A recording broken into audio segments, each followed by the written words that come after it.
One of the things that I find hardest in life is simply to stop. And I've got to be honest, things like Facebook, just having my phone in my pocket and access to so much at the click of a button doesn't help. In fact, it can often make it worse. And one of the biggest challenges then for me in prayer is simply slowing down enough and creating space for any length of time to focus on God. Yet while it's one of the biggest challenges, it's also one of the most important things that we can do. You see, we tend to think of prayer as about what we say to God, but actually it's a two-way street. The starting point, the foundation of prayer, what makes prayer effective and powerful is not what we say, but who we are with. It's about spending time with God and allowing Him into our hearts and our minds and our emotions, allowing Him into our lives so that He can then begin to shape our perspective. And I love the way that Psalm 46 talks about this. It says, God is our refuge and strength, always ready to help in times of trouble. Isn't that amazing? God is our refuge and strength. We don't have to ask Him to be. It's just who He is. It's His very nature. And He's always ready to help. We don't have to kind of twist His arm or beg Him to do something, which is somehow subconsciously the way we can sometimes end up approaching prayer. But actually it's His heart to meet with you and to strengthen you and to provide for you a sense of security and safety. I think part of the purpose of prayer is simply about spending time with God.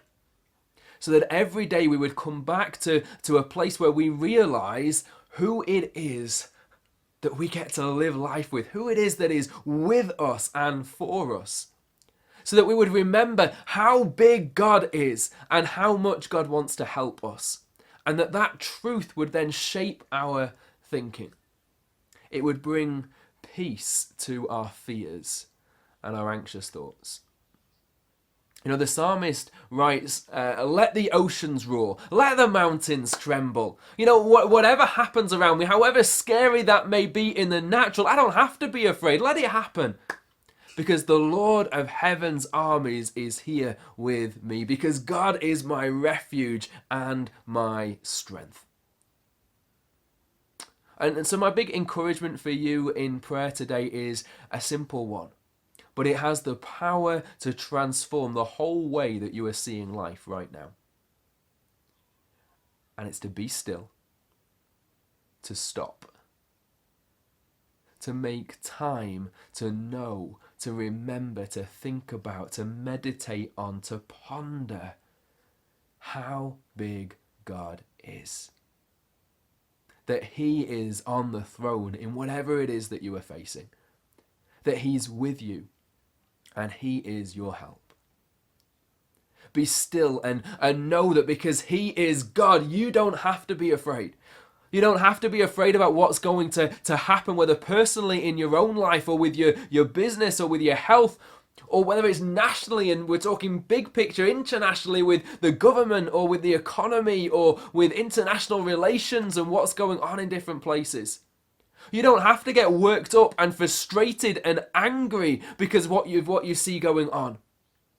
You can stop and be still and know peace and rest in your heart. Let the oceans roar.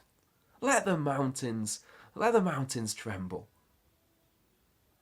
Because He is God, and He is with me, and He is my refuge and my strength. I want to encourage you to stop and be still right now. Before you flick on to the next thing or get caught up in the next job that you need to do or reading the next post. Stop and be still right now. And maybe try and do that at least one point every day. Make the decision at one moment that you won't allow your thoughts to be caught up in everything that's going on. What the government is doing, what the future might hold, how other people are handling things, whether they're doing things the way you think they should be doing them. Instead, just choose to stop. Be still and fix your mind on how big God is. That he is your refuge and your strength, that you can trust in him, that he is with you, that he is for you, that he is at work right now for your good and for his glory. In this moment, God is inviting you and he is saying to you, be still. Be still and know that I am God.